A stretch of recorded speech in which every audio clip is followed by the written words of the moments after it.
Look guys, kung anong gagawin namin ni Monica pagkatapos tumae. Dahil ayaw niya magpalinis ng puwet. Tingnan nyo, magpapahabol-habol na naman yan. Monica! Monica! Monica!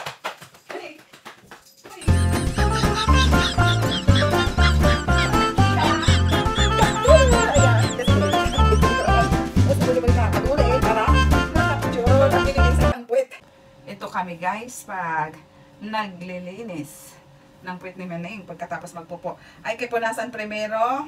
Punasan muna natin yung mga paa at kinakalaykay ang buhangin bago tatayat pagkatapos tumae. Ngayon, mira, ang puwet, ayan. Kung bakit ayaw magpalinis. Linis para hindi mabaho. Maneng. Monica, linis ng puwet, Ay, kailangan malinis, bale? Oh, yasta, mami, yasta. Oh, yasta. Molde.